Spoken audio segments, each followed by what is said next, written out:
Hello friends, welcome to my channel home science insights. मैं आप सभी का अपने चैनल होम साइंस इनसाइट्स में स्वागत करती हूँ।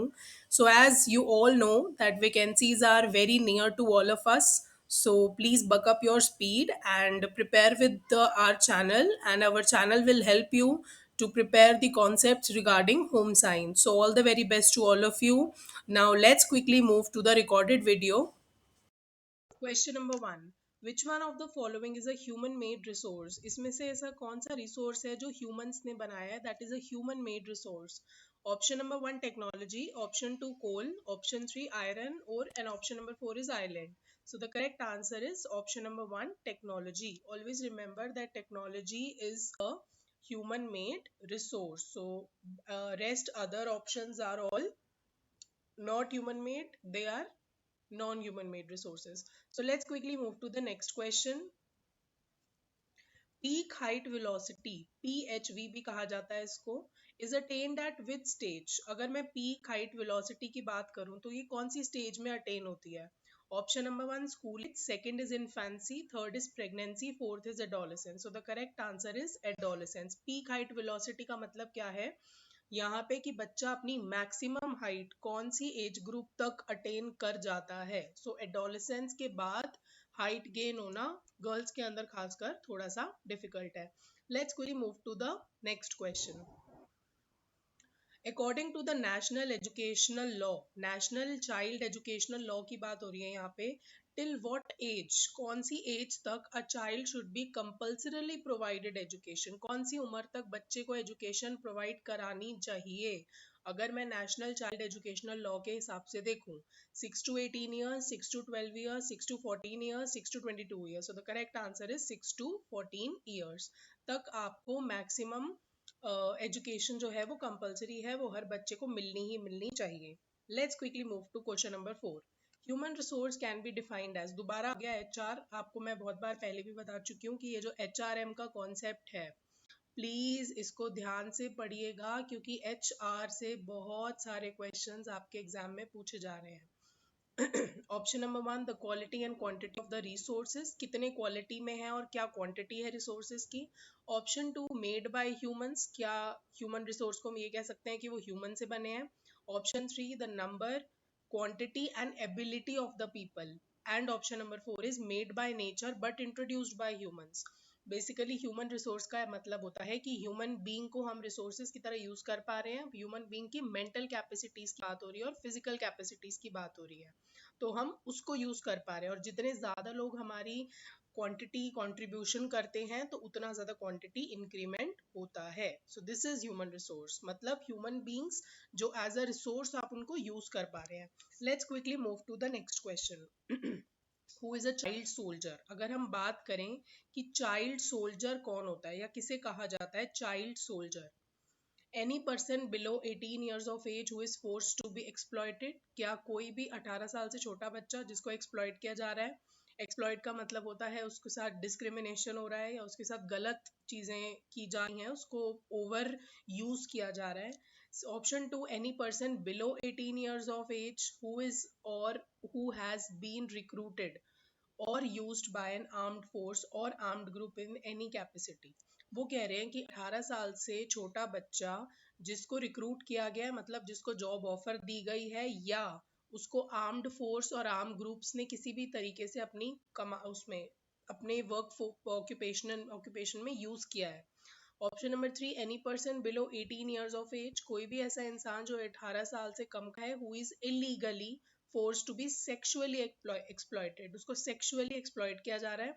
ऑप्शन नंबर फोर, कोई भी ऐसा पर्सन जो 18 साल से छोटा है who is legally worked with arm force, जो इलीगली आर्म फोर्स के साथ काम कर रहा है, मतलब लॉ के अंदर उसके रेगुलेशंस के अंडर काम नहीं चल रहा.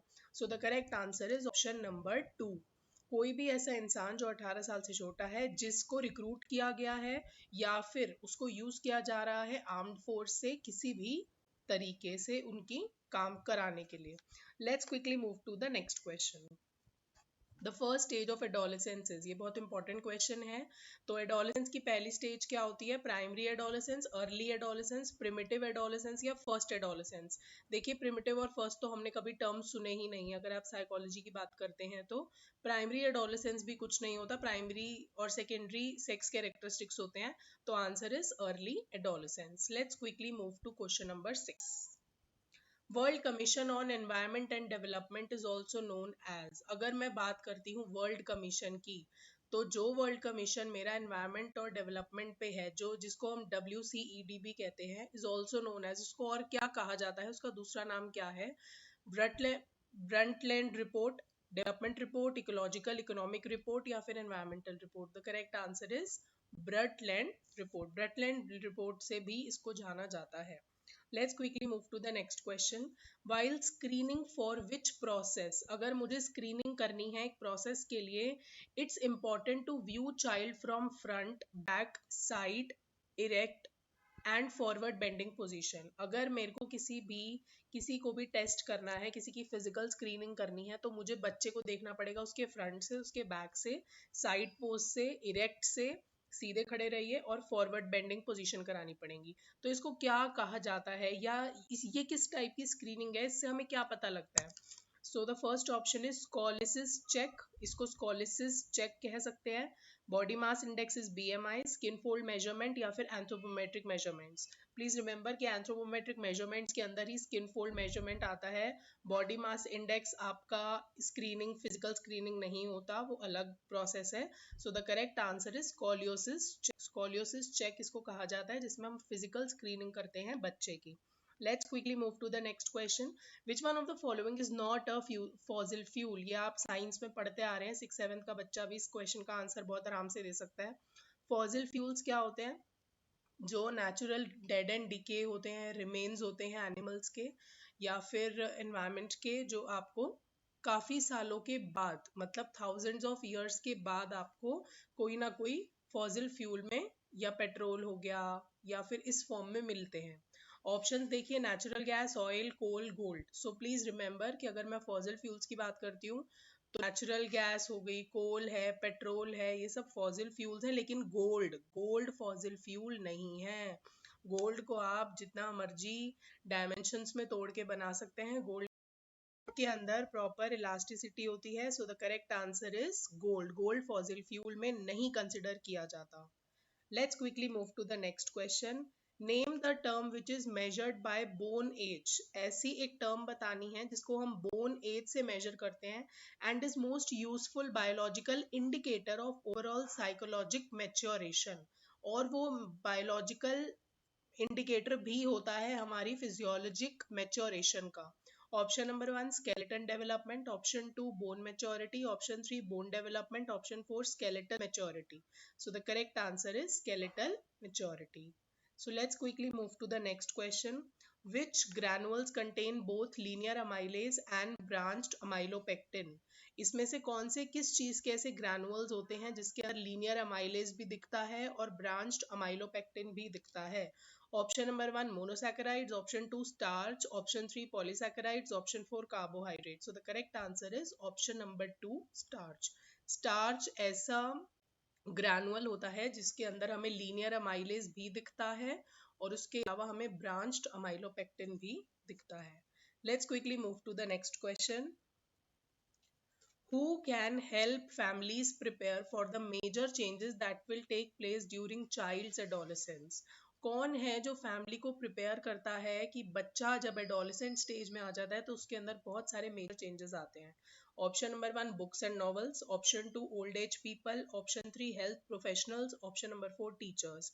So obviously the correct answer is health professionals. बाकी लोग कॉन्ट्रीब्यूशन जरूर देते हैं, पर अगर हम किसी एक की बात करें, कोई एक ऐसा प्रोफेशनल जो हेल्प करता है एडोलेसेंट स्टेज के बारे में बताने में, so that is health professional. So this is all for today. Welcome back, friends. So I hope you are liking all these videos. These are free of cost to all of you. You just need to give a like, share, and subscribe the channel so that you can have all the recent updates regarding DSSB vacancies also. So all the very best to all of you. We will meet in the next video. Till then, take care. Okay, bye bye.